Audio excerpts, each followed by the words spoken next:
Pagsasalaysay ni Emong. Ito ay panahon ng 1979. Lugar ng Bukidnon. Si Emong ay ginawang birador ng kanyang lolo. Bata pa lamang umano siya. Sa edad na 18 ay nagawa niya ng pumaslang dahil sa kautusan ng kanyang lolo. Si Emong ay hindi tunay na apo ng kanyang lolo Manor. Isa lamang siyang kabayaran sa pagkakautang ng kanyang mga magulang sa matanda. May malawak itong lupain kung saan dating tauhan ng kanyang mga magulang. At dahil na rin sa kahirapan ng buhay, walang maipangbayad ng kanyang mga magulang ng salapi upang may maibayad man lamang sa matanda. Hanggang sa di umano ay nakiusap ito sa kanila na kung maaari lamang ay si Emong nang ipangbayad.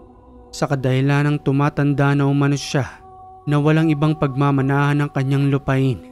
Sa kadahilan ng tumanda itong si Lolo Manor na walang itinuring na pamilya dahil na rin umano sa pagtakwil sa kanya ng kanyang sariling kadugo na hindi siya maunawaan. Ayon na rin sa mga taong nanduroon na itong si Lolo Manor ay usap-usapang isang aswang, subalit hindi ito nanggagambala sa kanilang lugar. Bagkus ay nakakatulong pa ito dahil sa kakaibang kanyang pamamaraan na tinutuligsa ang kanyang mga kauri na nanggagambala sa mga taong nanduroon. At nang maibayad na nga itong si Emong sa pagkakautang ng kanyang mga magulang. Paslit pa lamang siya noon, wala pang gaanong muwang sa mundo nang isama ni Lolo Manor sa kanilang tahanan. Hindi niya naman masisi ang kanyang mga magulang ng mga panahong iyon. Dahil na rin sa kahirapan para mapabuti umano ang buhay ni Emong sa kamay ng matanda. Dahil na rin sa angking yaman nito na nanggaling sa kanyang lupain na maaaring ipamana kay Emong balang araw. Isang araw ay nagtungo si Emong sa kanilang sakahan sa pag-uutos na rin ng kanyang lolo upang tingnan umano ang kanilang mga trabahante doon na patuloy na nag-aani ng mga nyog para sa kanilang buwanang pangangailangan. 19 anyos na siya ng mga panahong iyon nang ipagkatiwala sa kanya ng kanyang lolo ang pamamahala sa kanilang lupain upang masustentuhan ang pangangailangan ng kanilang mga trabahante.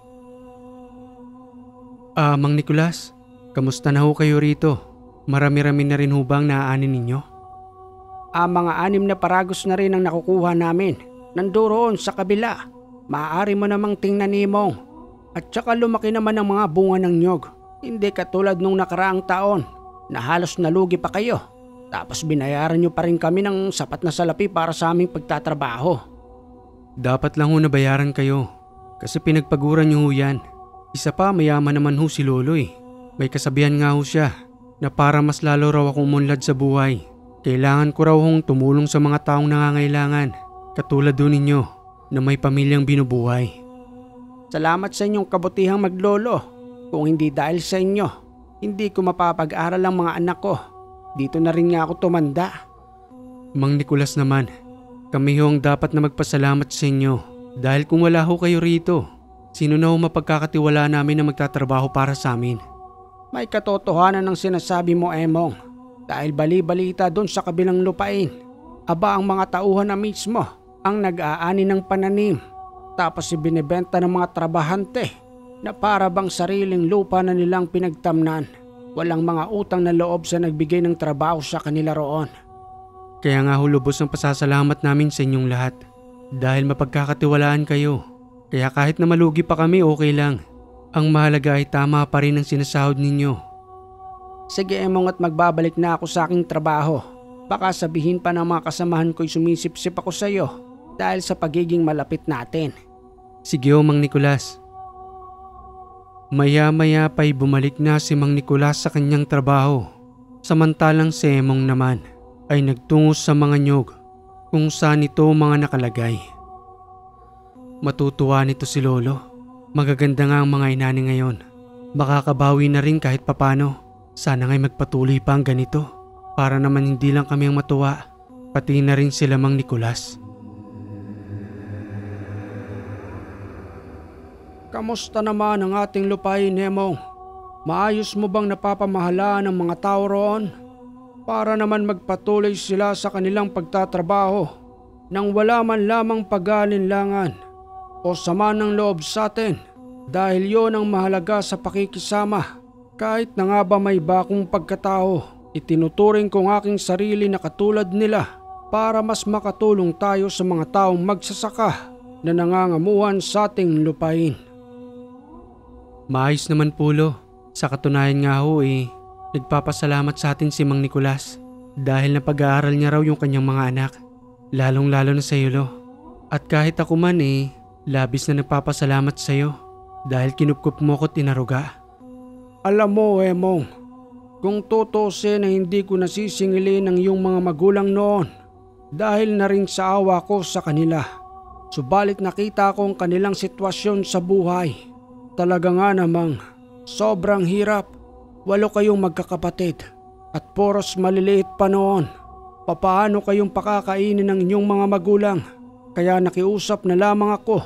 Yun ay kung maaari lamang na ikaw na lamang ang pagkaloob sa akin upang sa aking lubusang pagtanda ay mayroong magmamana ng aking lupain. Yun ay sa pamamagitan mo, Emong. Alam ko na ho yun, Lo. At saka tanggap ko na rin ho ang nangyari. Maiba lamang tayo, Emong. Ito ay patungkol sa pinaslang mo noon. Hindi ka naiba sa akin. At kung ano man ang uri ng pagkatao ko ngayon, ay wala nang pinagkaiba. Dahil sa ipinalulon ko sa iyo na itim na bertud upang maging isang berdugo na lalaban sa pumipinsala sa ating lugar. Magpakatatag ka, Emong. Dahil nagsisimula pa lamang tayo ngayon, hindi titigil ang pamilya ng iyong pinaslang upang muling makaganti sa atin, lalo pat alam nilang nasa poder kita at akong nangangalaga sa iyo. Huwag niyo na ho kung alalahanin, Lo. Ipinagpalagay ko na ho aking sarili. Magmula ng pagkalooban niyo ako ng itim na bertud at kung ano man hong ipag-uutos ninyo sa akin, gagawin ko. Kahit na nga ba'y kabuwis ko pa ng buhay, ang mahalaga ay makatulong tayo sa ibang mga magsasaka na pinipinsala ng iyong mga kalahi. Hindi naman sa hinawakan kita sa leeg, Emong. Ikaw pa rin ang magpapasya kung tutulungan mo ba ako sa aking layunin o magdedesisyon sa iyong sariling paraan. Tulad nga ng sinabi ko, Lo, kahit na ikamatay ko pa, susundin kong ipag-utos ninyo. Kinabukasan, mga bandang 12:00 na iyon ng madaling araw, nang nagtungo silang dalawang maglolo sa gitna ng kanilang lupain, kung saan nandoon ang kakaibang putik na kanilang ipinapahid sa kanilang buong katawan magmula sa talampakan hanggang sa kanilang ulunan. Kakaiba ang pamamaraan ng dalawa, lalo na't kabilugan ng buwan, at sa pamamagitan ng putik na iyon, nagkakaroon sila ng pambihirang lakas upang makipagsabayan sa kanilang mga katunggali. Lo, saan ba tayo pupunta ngayon? Bakit parang nagmamadali ka naman yata? May tutugisan lamang tayo sa oras na ito. Ihanda mo ang iyong sarili. Ang pangalan niya ay Leo, isang kawatang aswang na nanggagambala sa mga magsasaka roon. Dinanakaw nito ang mga alagang baka, pati na rin ang mga kalabaw. Kaya kinakailangan na siyang paslangin. Noon ay pinatawad ko pa siya sa pag-aakalang hindi niya nauulitin. Subalit eto na naman tayo. Ikaw na ang bahala sa kanya, Emong.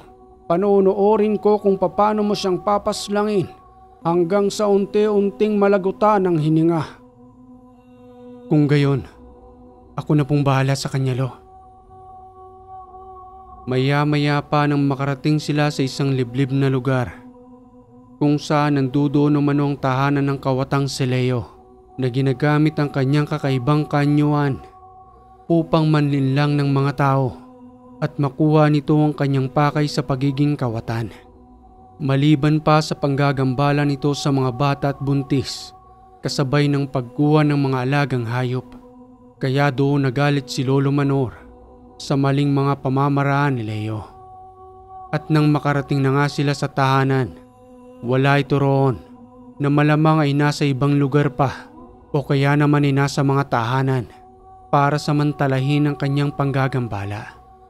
Mas minabuti nilang dalawang maglibot hanggang sa masumpungan nila si Leo na kung saan ay nasa kabilang sityo na naaktuhan pa nilang kinukuha ang mga baka, sambit na wika pa ng matanda.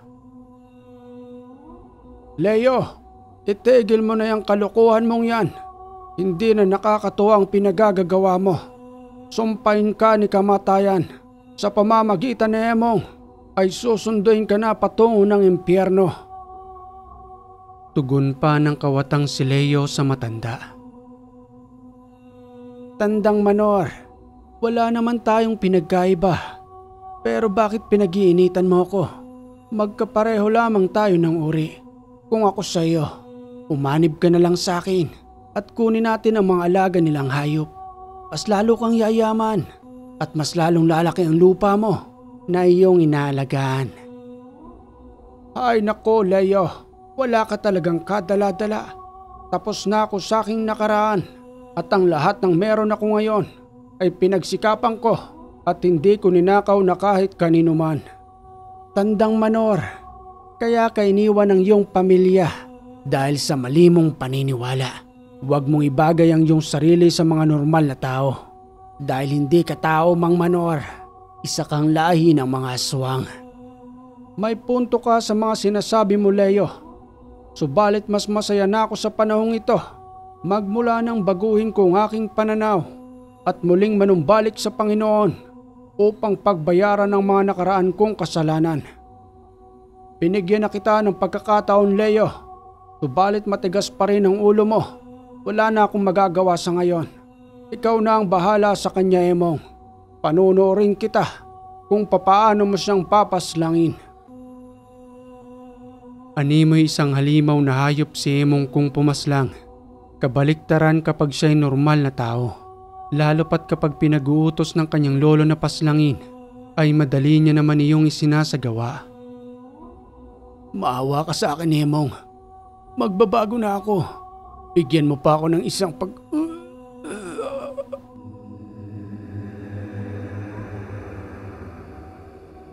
Tapos nang ipinapagawa mo sa akin, Lo. Magaling, Emong. Walang karapatan sa mundong ito ang ganyang uri ng nilalang. Kinakailangan siyang patahimikin upang hindi na makapanggambala pa ng iba at mabawasan na rin ang isa sa kinatatakutan sa lugar na ito. Muli na tayong bumalik sa tahanan. Tapos na ang ating misyon kay Leo. Pagkarating ng kanilang tahanan ni kagad na nagugas ng katawan ng dalawa dahil sa mga nagkalat na putik sa kanilang katawan na may kakaibang amoy na umaalingasaw sa loob ng tahanan.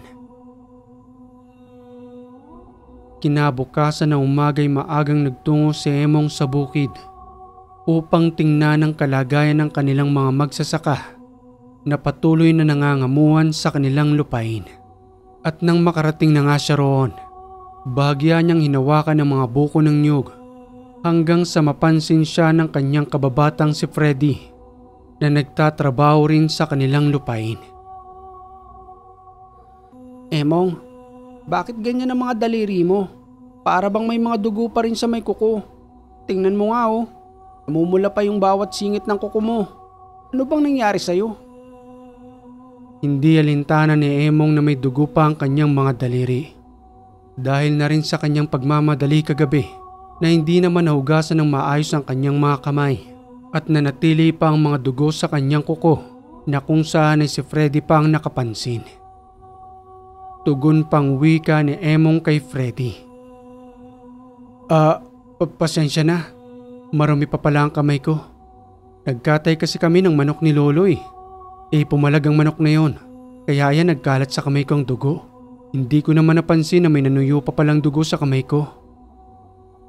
Ikaw talaga, Emong. Maghugas ka na nga roon ng kamay. May maliit na balon dun sa may gilid. Ginawa namin ni Mang Nicolas. Maaari din yung pag-inuman kasi malinaw naman eh. Nandun sa may lilim ng puno. Sige Freddy. Maghugas muna ako ng kamay ha. Kaagad din naman akong babalik pagkatapos kong maghugas. Pabulong na wika pa ni Emong sa kanyang sarili habang naglalakad na patungo sa may balon at pilit na inaalis ang dugo sa kanyang kamay. Ano ba yan? Nandirito pa pala ang dugo ni Leo.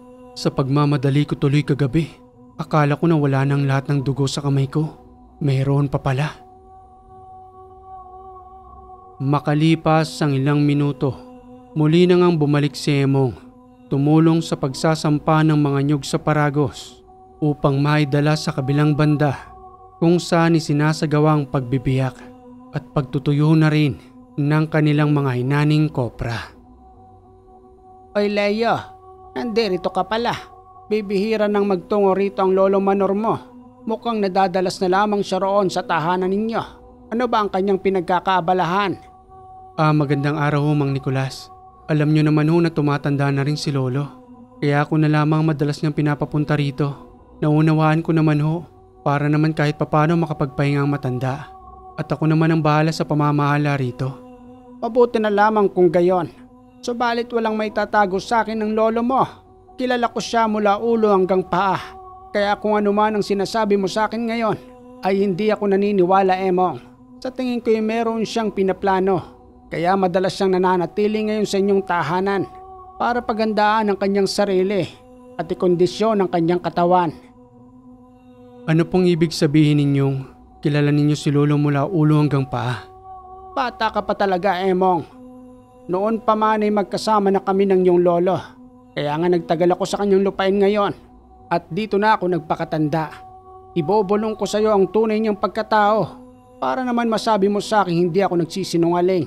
At kilalang kilala ko siya dahil noon pa man ay naging kasama niya ako upang palayuin ang kanyang mga dating kamag-anak. Halika at lumapit ka sa akin. Ano ho yun? Pagmamaang-maang ang wika ni Emong na kunwaring walang alam sa tunay na pagkatao ng kanyang lolo. Kahit ikaw, Emong, huwag ka nang magsinungaling sa akin. Pareho na kayo ng lolo mo ay nasa uri ng mga aswang. Gulat na wika pa ni Emong habang napapatras ito matapos ibulong sa kanya ni Mang Nicolas ang katotohanan. Paano po ninyong nalaman, Mang Nicolas? Tulad nga ng sinabi ko sa iyo, dati pa kaming magkasama ng iyong lolo at may kaibigan kaming isang albularyo kung saan ay paminsan-minsan doon kami kumukonsulta. Sino naman po ang albularyong tinutukoy ninyo? Si Amador, ang nasa kabilang sityo. Magaling ang albularyong yon na nakikipagtulungan sa iyong lolo at magpahanggang sa ngayon nananatili pa rin ang kanilang komunikasyon kahit na nga ba magkaiba sila ng kaalaman sa buhay. Subalit pareho naman sila ng layunin at doon sila nagkakasundo. Mukhang malalim talaga ang pagkakakilala mo sa aking lolo, Mang Nicolas. Siguro naman ay alam mo rin ang palihim na ginagawa namin. Oo naman, Emong. Hindi na bago sa akin iyon. Dahil may kabutihang loob ang iyong lolo, ako lamang ang nakakaalam sa tunay niyang pagkatao. Subalit ang iba rito ay haka-haka lamang na hindi pa nila nakikita ang tunay na anyo ni Manor. Lalo pa noong madalas siyang ginagambala ng kanyang sariling kamag-anak. Dahil na rin sa kanyang pagtiwalag nang pumasok sa kanyang isipan na mali ang kanyang ginagawa ng kanyang kapanahunan. Maraming salamat, Mang Nicolas, sa patuloy ninyong pagtatago ng aming lihim at sa hindi pagsisiwalat sa kahit na sino. Dapat lang na hindi ipagkalat dahil kahit ako mismo ay natatakot sa aking sarili na baka isang araw dahil na rin sa kaalaman ko sa iyong lolo, kahit ako ay salakayin na ng kanyang mga kamag-anak. Wala naman akong kakayanan. Subalit nagtitiwala naman ako sa iyong lolo na hindi niya ako pababayaan, pati na rin ang aking pamilya. Isa na rin ho ako ron, Mang Nicolas. Ginagarantiya ko sa inyo na hindi namin kayo pababayaan ni Lolo. At sa hindi naasahan ng mga oras na yun, dumating ang matanda habang may daladalang basket na kung saan ay may lamang mga pagkain na kanyang ipagkakaloob sa kanilang mga tauhan na patuloy na nagtatrabaho sa kanilang lupain.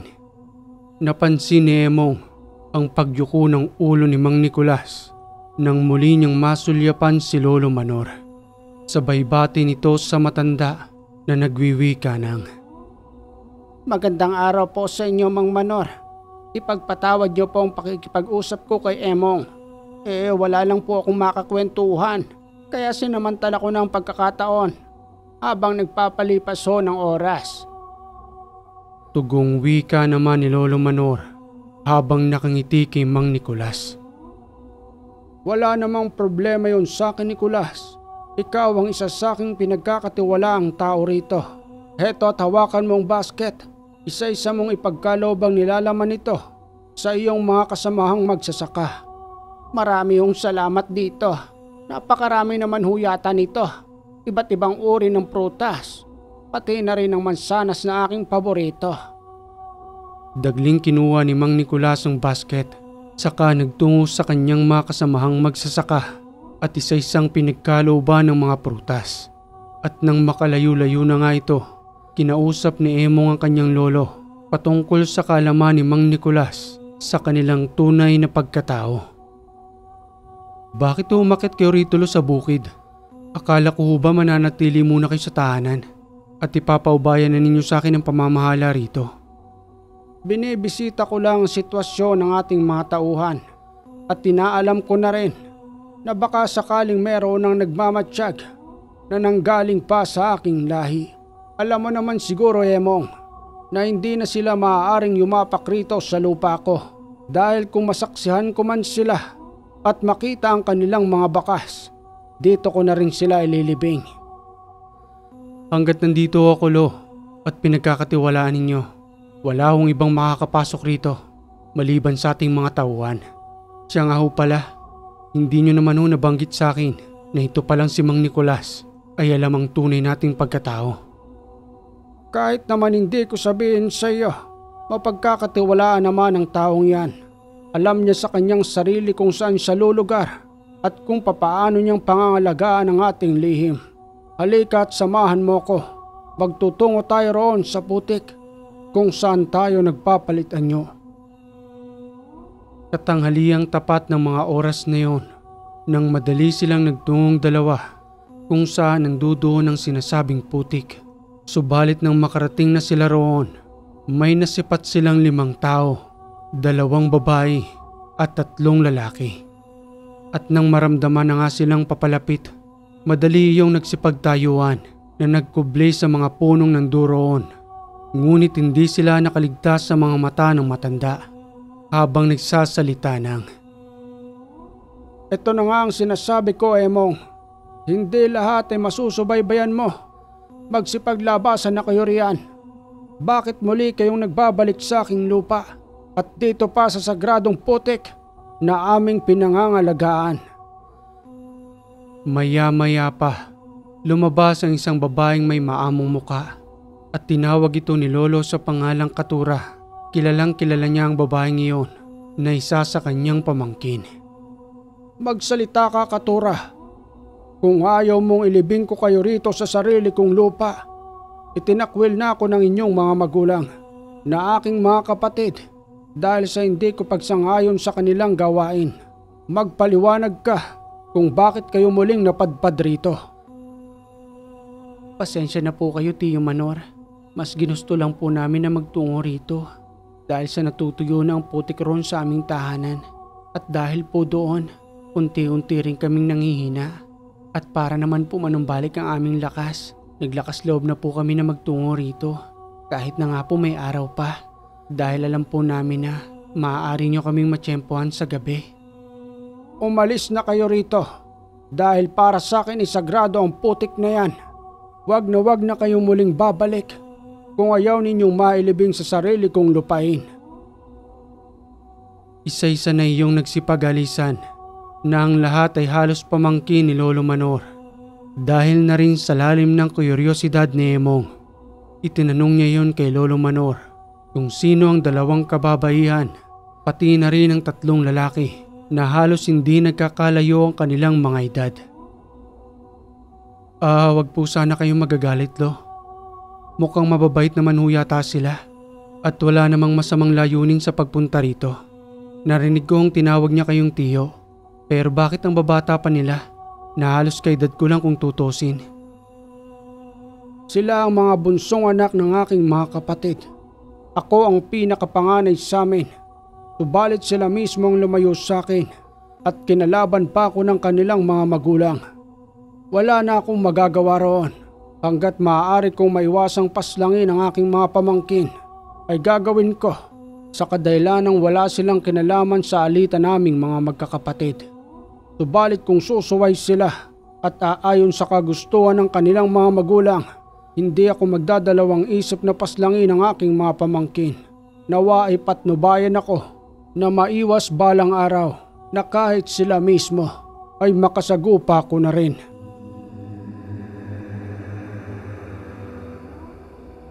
Kinahaponan ay muli nang bumalik sa kanilang tahanan ng maglolo. Naupo sa may tumba-tumbang upuan si Lolo Manor habang patuloy na nag-iisip na bumalik sa kanyang mga alaala ang kanilang mga nakaraan ng kanyang mga kapatid, lalo na ng mga bata pa sila noon sa piling ng kanilang mga magulang. Nagulat ito ng kalabitin ni Emong sa kadahilanang kanina pa pala siyang tinatawag ng kanyang kaibigang nasa may pintuan na nagngangalang Amador na isang albularyo. Lo, may tao sa may pintuan. Sino naman ang taong yon? 6:00 na ng hapon. Amador daw ho ang kanyang pangalan. Siya yatang tinutukoy sa akin ni Mang Nicolas na isang albularyo. Ang kaibigan kong si Amador. Papasukin mo, iho. At nang makapasok na nga si Mang Amador, rinig ni Emong ang kanilang usapan patungkol na rin sa kanilang mga pinaplano na pagtuligsa sa kanyang mga kapatid. Subalit ang ipinag-aalala ni Emong na maaaring madamay ang mga pamangkin nito, lalong-lalo na si Katura, na hindi mawala sa kanyang isipan ang una niya itong makita. Matagal na panahon ang nakalipas, Amador, na hindi ka na muling nagawi rito. Ano bang nangyari sa iyo? Bakit ilang taon ka ring nawala? Pasensya ka na, Manor. Umuwi pa ako ng Samar para makasama ang mga pamilya ko roon na ilang taon ko na rin hindi nakakapiling. Siya nga pala, siya na ba si Emong? Siya na nga yun, Amador. Abay, napakalaki na. Pinasahan mo na ba siya ng bertod para naman maging kauri mo? Noon pa man ay may nakalaan na para sa kanya at nagagamit niya na yun ngayon upang tuligsain ang mga pinapapaslang ko sa kanya bilang isang berdogong birador ng mga patuloy na nanggagambala dito sa aming lugar. Kaya naman magmula nang nawala ka, pansamantala kaming gumagalaw ni Emong upang paslangin ang mga kauri namin na patuloy na nanggagambala sa sangkatauhan. Kaya naman sa iyo ako, Manor, hindi mawawalang tiwala ko sa iyo. Magmula pa noong nagkakilala tayo sa kabilang parang, subalit ng mga kapanahonang iyon ay lantaran ka pang pinagkakaisahan ng iyong mga kamag-anak na aswang. Makalipas ang ilang oras nilang pag-uusap, maya-maya pa'y nagpaalam na ang albularyong si Amador na muli na umano siyang babalik sa kanyang tahanan. Subalit ang kanilang napagplanuhan ay tapos na at binabalak nilang unang puntahan ang isang binatang aswang na nanggagambala di umano sa lugar ng Purok Uno. Liblib pa ang bawat sityo ng mga panahong iyon at hindi maiiwasang may malayo pang pagitan ng bawat tahanan. Kaya naman ang sabihin sa akin iyon ni Lolo, ihanda ko umano ang aking sarili. Dahil tulad ng dati, ako pa rin ang papaslang sa binatang aswang na iyon at tuhusga sa kanyang buhay. Sambit pang wika ng matanda. Pasensya ka na, Emong, kung ikaw ang madalas kong inuutusan sa pagpaslang. Sa kadahilanang gusto kitang maging malakas. Dahil balang araw ay hindi ako mananatili sa iyong tabi. Matanda na rin ako. At ayaw kong balang araw ay api-apihin ka nila at sabihin isa kang mahinang nilalang. Alam mo, Emong, sa mundong ating ginagalawan sa ngayon, kapag mahina ka, sa kahit na anong uri pa man ng aspeto ng buhay, sasamantalahin nila ang iyong kahinaan. Ayaw ko namang mabaliwala ang lahat ng pinaghirapan ko noon. At ang lupang ipapamana ko sa iyo, ayaw ko mawala na lamang na parang bula dahil sa hindi mo ito napanghawakan. Kaya nga sa ngayon pa lamang ay pinapatibay ko ng iyong dibdib dahil ang tunay na buhay, kinakailangan ay malakas ka. Lalo pat nagkalat ang mga bitre na mapangsamantala sa maihinang nilalang. Pangahawakan ko ang lahat ng payo ninyo, Lolo Manor. At wag ko kayong mag-alala. Pangangalagaan ko ang lahat ng ipinagkakatiwala ninyo sa akin at hindi ko yan pababayaan.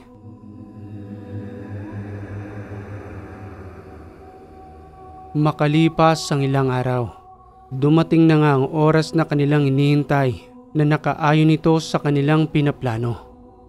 Bago pa sila nagtungo sa nasabing lugar, ang una nilang pinupuntahan ay ang sagradong putik para sa kanila sa gitna ng kanilang lupain. Tulad pa rin ng dati, wala ni kahit na isamang saplot habang nagpupunas ng putik mula ulo hanggang talampakan para may sagawa ang kanilang nakasanayang ritual. At nang magtungo na nga sila sa nasabing lugar, tahimik silang nag-abang sa labas ng tahanan ng nagngangalang Lanong na kanilang sinadya sa lugar.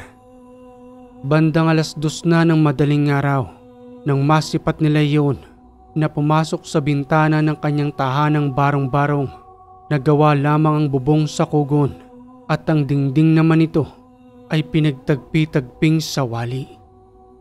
Sambit pang wika ng matanda. Emong, ikaw na ang bahala sa binatang yan. Wag na wag mo siyang iiwang buhay dahil baka makatakas pa yan at lumipat lamang ng ibang lugar at doon naman magpatuloy ng kanyang pamiminsala. Sige na, pasukin mo na sa loob ng kanyang tahanan. Maghihintay lamang ako rito sa muli mong pagbabalik. Mabilis na nagtungo si Emong sa tahanan ng binatang aswang at nang makarating na nga siya roon, sabay sipa ng pintuan hanggang sa maaktuhan niyang ang binatang iyon ay may kinakain pang laman ng kung anong uri ng nilalang. May dugo pa ang kanyang labi pati na rin ang kanyang 2 kamay habang hawak-hawak ang isang karne at nakatulala kay Emong sa biglaan itong pagpasok. Wala man lamang pagtatanong itong si Emong at nangakma niya na itong sasalakayin. Nagmakaawa ang binata na nagwiwika ng, Kilala kita, Emong. Huwag mo naman akong paslangin. Nababalitaan ko na kayo maglolo. Kahit noon pa man. Pero hindi ko mapigilan ang sarili ko. Kaya magpanggang sa ngayon, pumapaslang pa rin ako ng tao o kahit na anong uri ng hayop. Bigyan nyo naman ako ng isa pang pagkakataon para magbago. Kung gusto nyo sasama na lang ako sa inyo ni Lolo Manor upang lubusan na ako makapagbago. Sigurado ka ba sa sinasabi mo? Oo, Emong. Matagal ko nang gustong magbago. Subalit napakahirap kontrolin ang aking sarili. Lalo pat kapag nakakamoy ako ng dugo o kaya ng nagdadalang tao. Hindi na ako mapakali hanggat hindi ko nakukuha ang gusto ko. Huwag kang aalis dito dahil hindi ako magpapasya para sa'yo. Kung di si Lolo Manor na pag-uutusan lamang ako at kung anong ipinapagawa sa akin yun lang rin ang sinusunod ko. Maghihintay ako rito, Emong.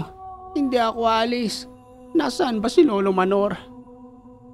Panandaliang lumabas si Emong ng barong-barong at sumenya sa may puno kung nasaan si Lolo Manor. At nang makalapit na nga ito, sa pag-aakala ng matanda ay napaslang na ang binatang si Lanong. Subalit nang sabihin ni Emong sa matanda ang kagustuhang magbago ni Lanong, nagalit ito at dagling pumasok sa loob ng tahanan. Hindi na pinagbibigyan ng pagkakataon ito, Emong. Paslangin mo na ang binatang ito. Sundin mo ang ipinag-uutos ko. Lolo Manor, patawad po sa inyo. Hindi ko na po ito ulitin. Mangangaso na lamang po ko sa kagubatan. Lo, mukhang tunay naman ang kanyang sinasabi. Bigyan natin siya ng isa pang pagkakataon at kagustuhan niya ring umanib sa atin para lubusang magbago. Sigurado ka ba, Lanong, sa sinasabi mo? Hindi madali ang magbago dahil pinagdaanan ko rin ang ganyang proseso. Subalit kapalit ng iyong buhay. Kung sakaling ulitin mo pang muli ang pamiminsala, tandaan mo, hindi na kami magdadalawang isip na paslangin ka at kahit na ako mismo ang kikitil ng iyong buhay. Pinapangako ko po, Lolo Manor, pati na rin sa iyo, Emong. Hindi ko na po ulitin ito. Sumasang-ayon na po ba kayo sa akin na umanib sa inyong dalawa? Huwag po kayong mag-alala. Hindi po ako magiging pabigat sa inyo. Tutulong po ako sa lahat ng maaari nating gawin. Magiging kaisa po ninyo ako sa inyong layunin. Matagal ko na pong gustong magbago. Subalit sa tingin ko, ito na ang tamang pagkakataon para sumama ako sa inyo. Sumenyas na lamang si Lolo Manor kay Emong na ang ibig sabihin ay pinahihintulutan niya itong si Lanong na sumama sa kanilang dalawa para sa kanilang layunin. Sambit pang wika ni Emong kay Lanong. Tumayo ka na riyan, Lanong, at itigil mo na yung pagmamakaawa mo. Halika na't sumama ka na sa amin. Iwanan mo na ang barong-barong na ito dahil sa aming tahanan ka na maninirahan. Sigurado ba kayo, Emong? Hindi nyo na ako papaslangin? Maraming salamat. Hindi ko kayo bibiguin sa pagbibigay ninyo ng isang pagkakataon sa akin. Gagawin kong may tutulong ko sa inyo hanggang sa lubusan akong magbago. Baka sa mukha ni Lanong ang tuwa nang iwan niya ang kanyang barong-barong na sumama kay Emong at Lolo Manor patungo sa bago niyang tahanan. At nang makarating na nga sila roon, kinakailangang sundin ni Lanong ang lahat ng kasunduan na ipinataw ng matanda para na rin sa kanilang seguridad upang may pagpatuloy ni Lanong ang kanyang pagbabago.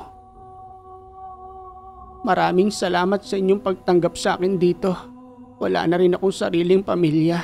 Bata pa lamang ako noon nang umalis ang aking mga magulang para mangaso sa kagubatan. Subalit hindi na sila bumalik. Hindi ko alam kung anong nangyari. Marahil ay napas lang sila kaya hindi na lubusang nakabalik sa aming tahanan. Nag-iisa lamang nila akong anak. Kaya nang mawala sila, itinaguyod ko ang aking sarili sa paraang alam ko kung papaano ako mabubuhay. Kaya ngayon, Lanong, ay ito na ang iyong pagkakataon. Makakasama mo si Emong sa pagpunta sa aming bukid. At isa pa roon, kung ano man ang ipinapagawa ko kay Emong, maaari kang sumama sa kanya.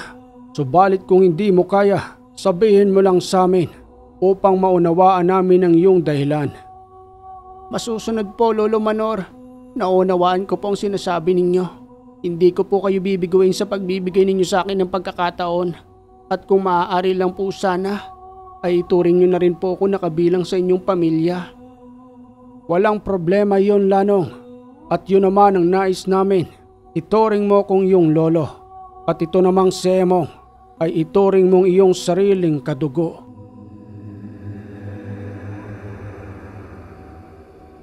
Kinabukasan ay kagad ng sinama ni Emong itong si Lanong patungo sa kanilang bukid at nagtungo rin sila sa putik kung saan para sa kanila ay sagrado at isa-isa ring ipinakilala sa kanilang mga tauhan, lalo na kay Mang Nicolas na nag-iisa nilang pinagkakatiwalaan. Sambit pa ni Mang Nicolas kay Emong. Mawalang galang na sa iyo, Emong. Sino naman yang si Lanong? Kaori ba ninyo? Ganoon na nga ho, Mang Nicolas. Nagbabagong buhay, kaya mas pinili niyang umanib sa amin. Mabuti naman kung gayon, upang hindi na siya mapahamak sa inyong mga kamay. Lanong, ganito lang naman ang gagawin natin dito. Ang subaybayan ng mga tauhan ni Lolo. At tingnan na rin ang paligid kung may iba pa bang pumapasok sa lupa niya, lalo na ang kanyang mga kamag-anak na itinakwil siya noon. Kaya nga isa-isa kong ipinakilala sa iyong mga tauhan upang tumatak sa iyong isipan na sila lang maaaring makapasok rito para sa kanilang pagtatrabaho. Masusunod, Emong. Tanda ko na ang kanilang mga muka, pati na rin nga ang kanilang mga amoy. At kung may kinakailangan pa akong gawin, sabihin mo lang sa akin, Emong. Sa pagdating ng hapon, nanatili pa rin ang dalawa sa bukid hanggang sa abutan na sila roon ng takip silim. Ayon na rin sa pag-uutos sa kanila ni Lolo Manor na pansamantalang manatili roon upang magmatsyag dahil sa nakaraang pagpasok ng kanyang mga pamangkin ay maaaring magtungo rin doon ang mga magulang nito. Panandalian silang dalawang nangaso para sa kanilang pagkain sa gabihan, subalit itong si Emong ay hindi kumakain ng hilaw na karne at kinakailangan pa nila yung ihawin. Nakahuli sila ng 2 ligaw na labuyong manok na naninirahan sa kagubatang yon. Lanong, huwag mong kakainin ng hilaw yan ha. Upang unti-unti kang magbago, kinakailangan ng kinakain mo'y wala ng dugo. Upang dahan-dahang mawala sa iyong isipan, pati na rin sa iyong pangamoy, ang dugong nagkalat na lagi mong inaasam-asam na nagpapabago ng iyong ugali. Akin na at idadarang natin sa apoy. Dagling niluto ni Emong, kahit na nga ba takam na itong si Lanong at tumutulo ng laway, napilit niya pa ring tinitiis ang kanyang sarili. Dahil tulad ng kanyang ipinangako, gusto niya nang magbago sa tulong ni Emong at ni Lolo Manor.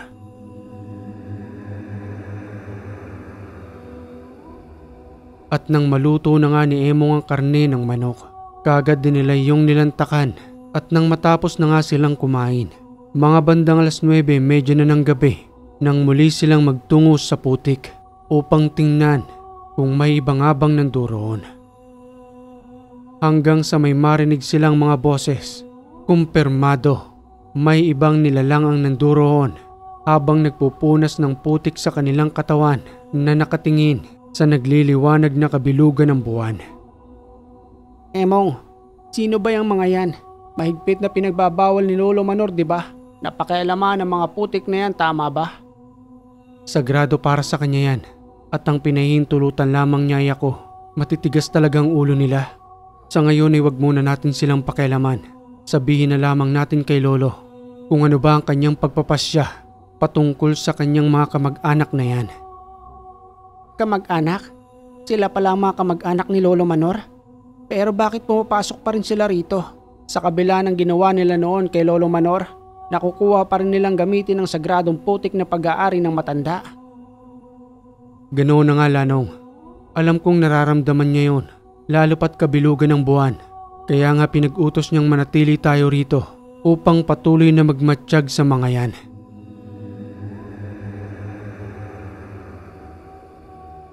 Subalit na akmang papalis na sila sa kanilang pinagkukublihan. Nagulat silang dalawa nang nanduduna sa kanilang likuran ang maputik na isang nilalang na kahit na isa'y wala itong saplot habang nagsasalita ng, Ikaw ang batang berdugong mamamaslang ni Manor.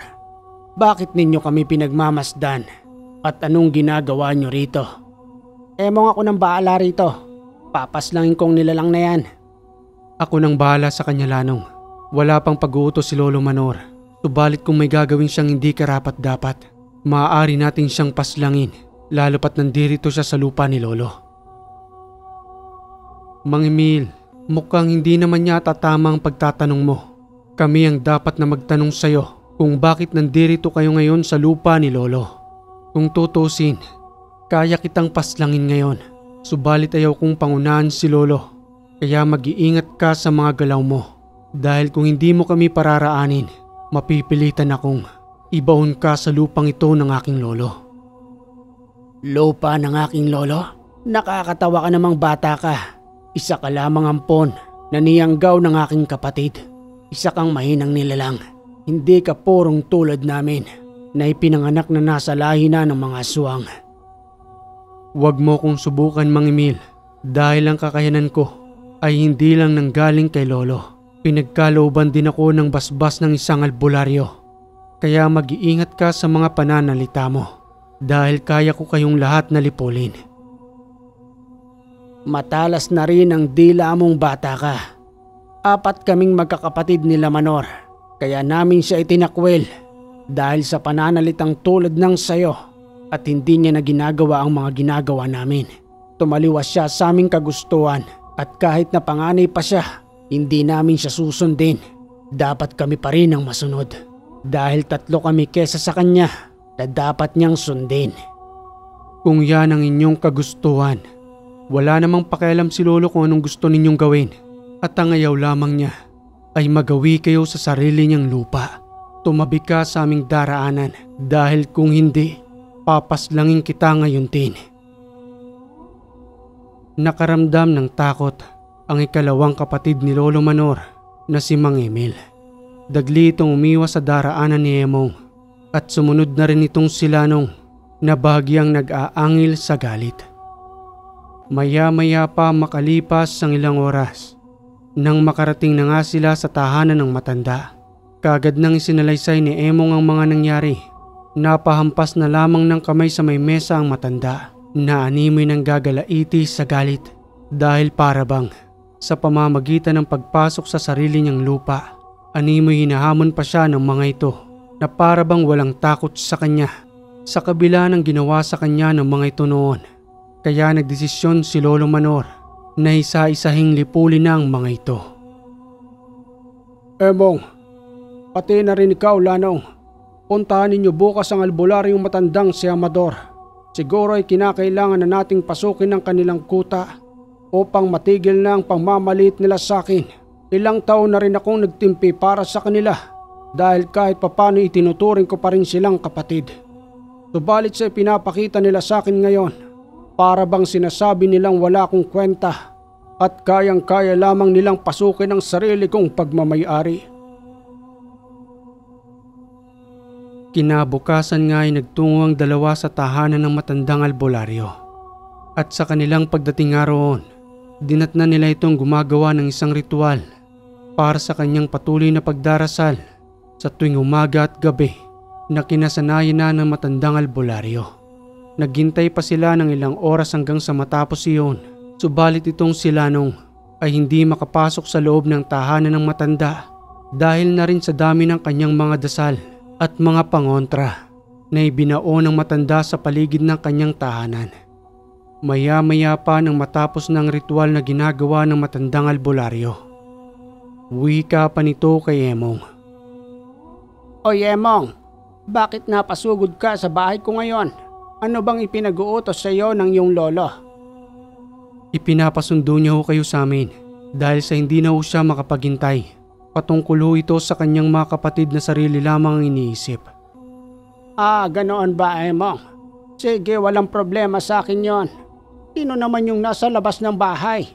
Bakit hindi mo siya papasokin? Siya ho sila nung mga Amador. Isa rin ho siyang nasa lahi ng aswang. Inampo na rin ho ni Lolo dahil sa nakita niyang kanyang sarili noon magmula ng isa puso niyang pagbabago. Kaya pala hindi siya makapasok rito. Sa dami ba naman ng mga pangontrang nakalagay sa bahay kong ito? Ikaw nga lamang at ang iyong lolo ang nakakapasok rito dahil na rin sa malinis ng inyong kalooban. At isa pa ay protektado na kayo ng aking kakayanan. Pero akong bahala sa kanya. Pagdating natin sa tahanan ng iyong lolo, may ritual akong isasagawa para sa kanya upang hindi niya na maramdaman ang presensya ng aking kakayanan. Makalipas ang ilang oras nilang paghihintay, nagpasya na nga silang magtungo sa tahanan ni Lolo Manor. Subalit itong si Lanong ay nauna na sa kanyang paglalakad sa kadahilanang para umano siyang nasusunog kapag lumalapit sa matandang albularyo. Dahil na rin sa mga daladalang karga nito sa kanyang katawan na hindi kayang makalapit ni Lanong, kaya siya na mismo nagbibigay ng distansya para hindi niya maramdaman ang lakas ng presensya ng matandang albularyo.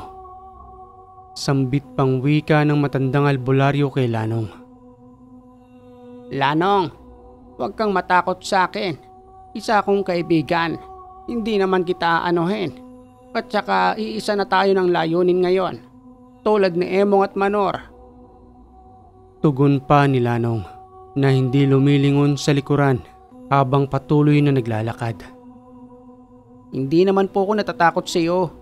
Pero nakakaramdam lang po ako ng sobrang init sa katawan ko. Kapag bagyang napapalapit ng distansya nating dalawa, hindi ko po may paliwanag na pakiramdam. Pero sobrang init na para akong sinisilaban. Nauunawaan kita, Lanong. Ganyan-ganyan din noon si Manor nang una kaming magkita. Pero wag kang mag-alala. Mamaya ikakalasing ko ang lahat ng gamit ko dahil may gagawin akong ritual sa iyo mamaya pagdating natin sa tahanan ni Manor. Mabuti naman po kung ganun dahil talagang hindi ko po kayang matimsa ngayon yung pakiramdam na para na akong nasa impyerno at hindi rin ako makatitig sa iyo ng diretsyo dahil para kang nakakasilaw na araw na hindi ko maatim na titigan. Maya-maya pa nang makarating na sila sa tahanan ng matandang si Manor, inunang asikasuhin ng albularyong si Amador itong si Lanong upang makasama sa pagpupulong. Kinalas niya ang lahat ng kanyang mga gamit at inilagay sa di kalayuan. Sabay gawa ng ritual sa loob ng tahanan ni Lolo Manor. Maya-maya pa nang matapos na nga yun, laking tuwa nitong si Lanong nang muling kunin ng matandang albularyo ang lahat ng kanyang karga at muling lumapit sa kanya nang walang iniindang init sa katawan o kahit na ano pa man na maaaring magpairita sa kanyang isipan. Ayos to mga amador. Wala na yung pakiramdam na parang nakakairita. May inalis ka po ba sa aking katauhan? Wala akong inalis sa iyo dahil sa pagbubukas mo ng iyong sarili ang maitim mong budhi sa nakaraan. Dahil na rin sa dami ng masama mong nagawa, kaya nakakaramdam ka ng init kapag napapalapit ka sa akin. Dahil lang nagliliwanag sa aking katawan ay nanggaling sa kaitaasan. Ngayon, nakakita ako ng kunting puti sa iyong budhi at doon ako humugot para palakihin ito upang ang itim ay maging puti dahil na rin sa kagustuhan mong magbago. Tinulungan lang kita. Kaya ngayon, hindi ka na makakaramdam ng kahit na ano pang pagkairita dahil kulay puti ng iyong budhi. Subalit ang iyong kakayanan ay nananatili pa rin sa iyong katawan. Walang pinagbago. Magagamit mo yan sa kabutihan upang makipagtulungan kay Emong at Manor sa mga gagawin pa nilang misyon. Mabuti naman po kung ganun, Mang Amador. Marami pong salamat sa pagtulong po ninyo sa akin. Mas napadali po ang pagbabago ko. Siyempre sa tulong na rin po ni Emong at Lolo Manor. Kung hindi dahil sa kanila, hindi po ako makakatagpo ng tulad ninyo na tutulong rin sa akin. Nakatadhana ka para magbago at isa lamang kaming instrumento para sa iyo dahil hindi ka pinabayaan ng may likha. Kahit na sa dami ng mali mo nang nagawa, binagyan ka pa rin ng pagkakataon para magbago. Ipagpatuloy na natin ang pagpupulong. Kasama ka na dito sa aming pag-uusap dahil hindi ka na iba sa amin. Isa ka na sa aming samahan na tutulong sa bawat misyon. Ipinagpatuloy na nga nila ang pagpupulong hanggang sa makalipas ang ilang oras. Napag-usapan nilang sa araw ng Huwebes ay magtutungo na sila sa tahanan ng mga kapatid ni Lolo Manor upang isa-isahing paslangin ang mga yon dahil sa pagmamaliit sa kanya na hindi na rin siya ginalang sa kanyang pagiging panganay. Maliban pa nga roon, nababalitaan nilang patuloy na nanggagambala ang mga yon na paminsan-minsan ay nagtutungo rin sa kanilang lugar upang gambalain ang mga nananahimik na tao para paslangin at kunin ang kanilang mga sanggol. Sambit pang wika ng matandang albularyong si Amador. Alam ninyo, kung totoosin ay kaya ko ng paslangin ang mga yon. Subalit iginagalang ko ang pagpapasya ni Manor sa kadahilanang kahit papano ay kapatid niya pa rin ang mga yon. Dahil sa patuloy kong ang nababalitaan sa kanila na walang humpay na ang kanilang panggagambala dahil sa hindi naman pinapakialaman ni Manor. Subalit ito na ang tamang pagkakataon para matigil na ang kanilang kalapastanganan. Sigurado ka na ba dyan, Manor? Maaari ka pang magdalawang isip habang nandirito pa kami sa pagpupulong na ito. Masakit man sa akin bilang panganay na kapatid. Subalit kung mas marami ang mapapahamak dahil lamang sa kanila, hindi na ako magdadalawang isip. Mas mabuti nang manahimik sila kaysa madamay ang mga walang muwang na bata na hindi na nila binibigyan ng pagkakataong mabuhay dito sa mundo. Hindi ako nagkamali ng pag-anib sa inyo, Manor, at hindi rin nasayang ang pagtulong ko sa inyo upang supelin ng masasamang nilalang.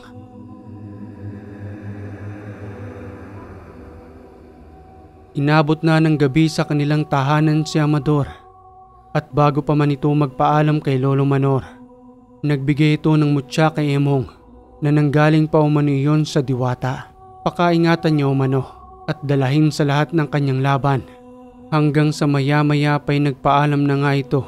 Inihatid ni Lanong at Emong ang matanda at nang makalayo-layo na nga sa tahanan ni Lolo Manor sa nakalipas na ilang minutong paglalakad, napansin ng matandang albularyo na may nagmamatsyag sa kanila habang patuloy silang naglalakad. Kayong dalawa, Lanong at Emong, napapansin nyo bang merong sumusunod sa atin? Kanina pa yan eh. Ano ba ang gusto ninyo? Ako nang papaslang sa kanya? O isa sa inyong dalawa? Pero sa tingin ko ikaw na lamang, Emong. Dahil ikaw rin naman ang tunay na berador ni Manor.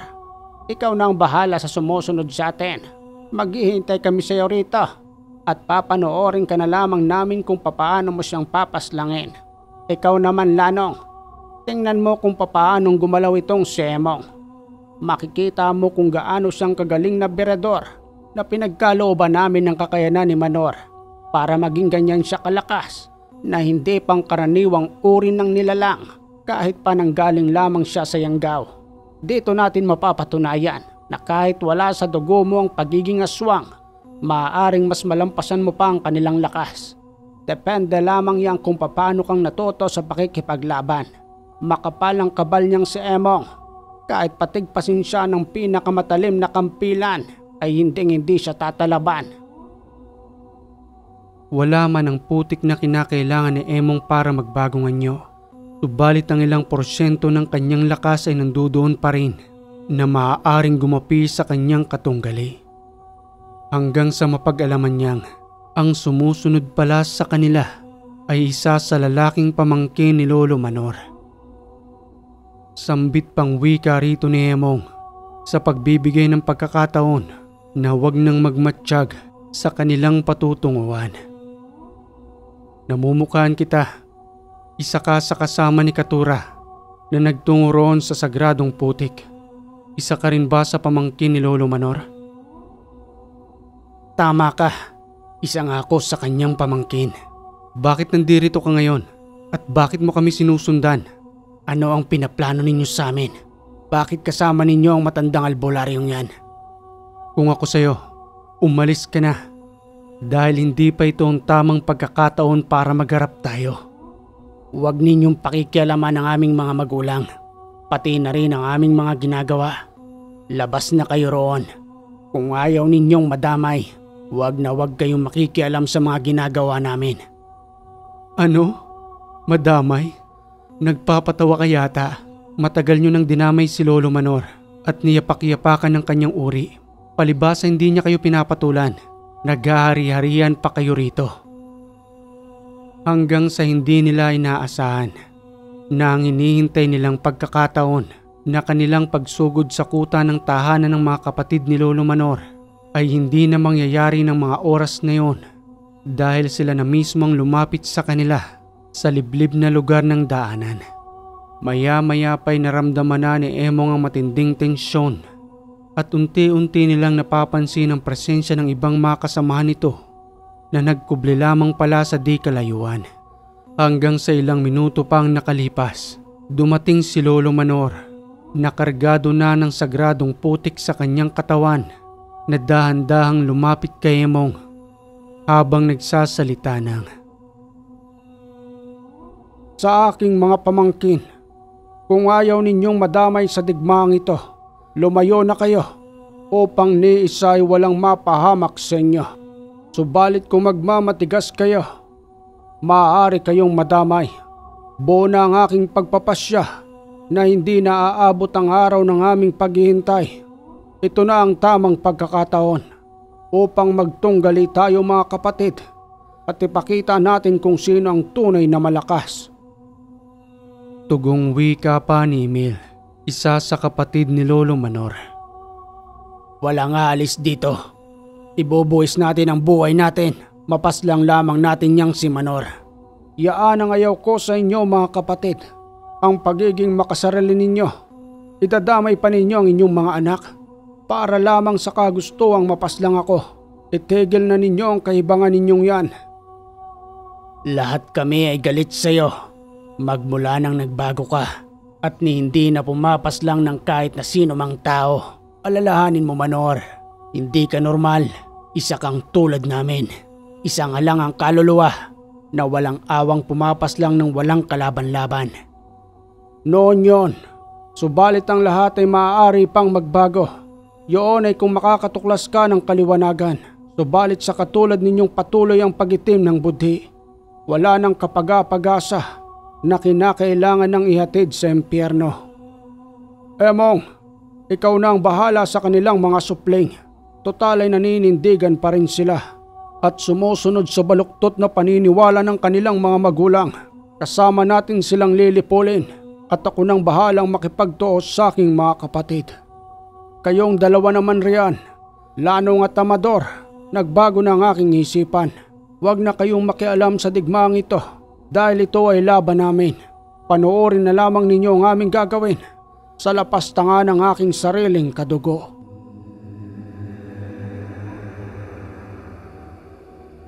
Nagpatuloy ang digmaang iyon hanggang sa walang awang mapaslang ni Lolo Manor ang kanyang mga kapatid.